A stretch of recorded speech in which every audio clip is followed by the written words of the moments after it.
What would you do if your co-parent were sending mixed signals about the relationship they want to have? Today we're going to find out.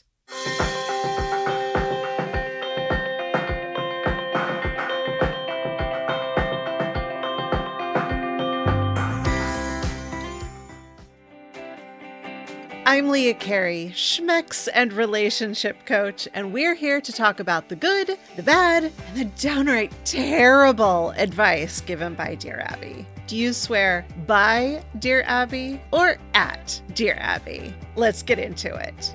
On Hold in Ohio writes, Dear Abby, my son's father, Tony, and I split up 7 years ago, and it's been on and off since then. I asked him what he wants. Tony said he doesn't want a romantic relationship with anyone right now because he's working on his anger issues. He's a former combat Marine and he's had these issues for years. I've been honest about wanting a relationship when he's ready, but I'm really confused with the mixed messages he sends me. I asked about setting boundaries we both agree on, but Tony says he doesn't need any and that I should do what I feel is right for me. I've drawn the boundary at no sex unless we are in a relationship. Tony treats me like a friend and wants to hug or kiss me at times. I feel that because we don't currently want the same relationship, I should move on. What's your advice? Abby responds, Dear On Hold, you have wisely postponed having more sex with him without some kind of commitment, which he is unwilling to make. From what you have written, your son's father isn't interested in more than a friendly relationship with you, so he can have one with his son. I'm sorry, what? Before I answer, remember to like, subscribe, hit the bell. Okay, so I'm sorry, but just the last little bit of that blows my mind. There's nothing in the letter about his relationship with his son, and yet she pulls that out as the reason that Tony might want to have a relationship with On Hold. It's bizarre, honestly. Bizarre. But okay, let's get into the other stuff.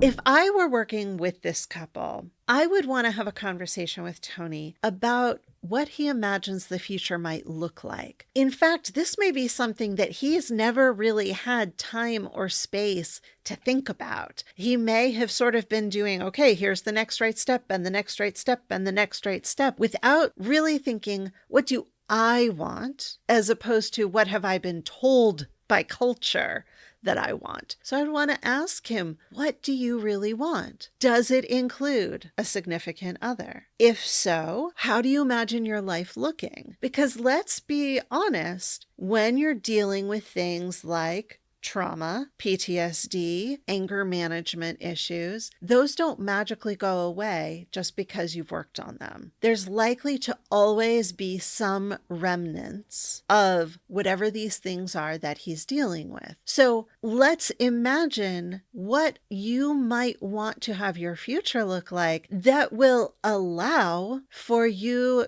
to have your real experience and not be trying to fight against having PTSD reactions or leave you trying to cover up or pretend that you don't have them. Instead, what would it look like for you to have a life where those things happen and you have the support that you want? What would that support look like? And once we have some idea of that, is On Hold somebody who you can imagine being that person? Not absolutely, definitely, she is the person, but can you imagine her having the qualities that you would need for that person to have? If yes, great. We'll continue on. If no, then yeah, it's time for On Hold to make different decisions about how she's going about her life. And it is maybe realistic for Tony to stop trying to court this energy, to have this flirtation, this potential schmexual energy between the two of them. But still, having casual schmex, if that is what they both want, is perfectly okay. What we're hearing from On Hold is that she's not really sure she's okay with that. She wants to make sure that when she's having schmex with Tony, it's leading to a potential future relationship. So she needs to have some understanding of what that potential future looks like. Now, as for her, I would want to ask on hold, what is the future that you imagine with Tony? Does it require an engagement and a wedding and living together and parenting your child in one home? Or are you open to the possibility that the two of you are committed partners, but you live in separate homes so that he has a place to retreat to when he has some sort of PTSD response or anger response, and he wants to, sort of remove himself so that he doesn't bring that into the family home? Are you open to that possibility? If you feel like you need to have a home together, are you open to the possibility that there's a garage that he can retreat to when he needs to? Are you open to what might look a little non-traditional to other people? Or do you need the sort of,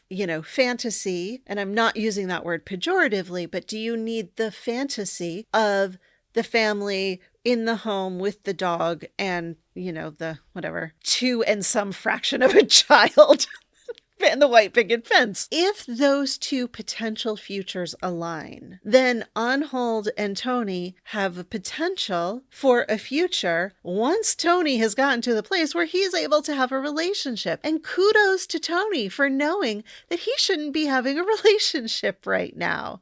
That is huge. For On Hold, I would want to also talk to her about boundaries. She has done a great job by suggesting that they set boundaries that work for both of them. His response that he doesn't need any, I think, is really interesting. So I'm going to assume that this is all being reported fairly and that he doesn't have any ulterior motives in saying he doesn't need any. I think some people might read into this that, he's just using her and he just wants to have his jollies. But I'm going to assume that when she says, why don't we set some boundaries? And he says he doesn't need any, it's because he's genuinely believing that he's okay with whatever happens. If she wants to have schmecks, then great, let's have it. That's fun. And if she doesn't, that's great. That's fine. We can still be friends. And I'm making that assumption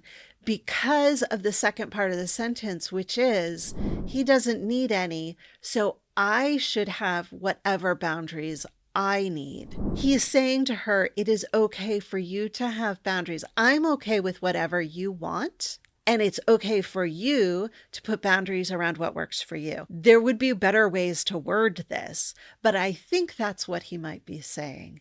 And so I would want to say to On Hold, your boundaries are fair. Your choice to not engage schmexually with him without a committed relationship is an absolutely fair boundary. So the goal is to get these two people really thinking about what they want. Not what they've been told that they should want, but what they actually want. And then do those two visions mesh in some way? And if so, what might that look like? What kind of parameters might we set around it? What kind of timeline might we set around it if that feels necessary? It's perfectly fair for On Hold to say, you know what? I understand that you're in this process and it could take another year or 2 years.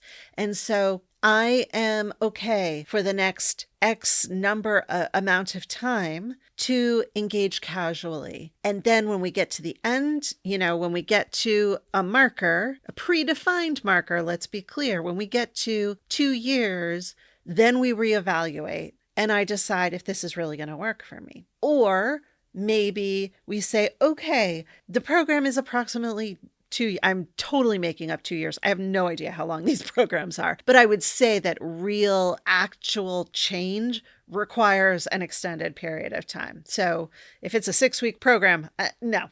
I don't believe it. But let's say that you need to not get involved with somebody for 2 years. So I am going to date. I am going to engage with other people during that time. And then in 2 years, we can reevaluate. If I happen to have found a partner in that time, then that will be the choice. But I'm going to leave my heart open so that if you decide in 2 years that you want to be together, that is something that might be on the table for me as well. So as usual, this all comes down to having an actual conversation about what you actually want. So often people are not having the conversation about what they want. They're having these sort of pseudo conversations that are supposed to bridge the gap, but really don't, because they're not actually communicating the important things. So in this session that we might be having, there are 2 resources that I would probably suggest for On Hold to sort of wrap her head more seriously around what she wants and what it would take to feel fulfilled. First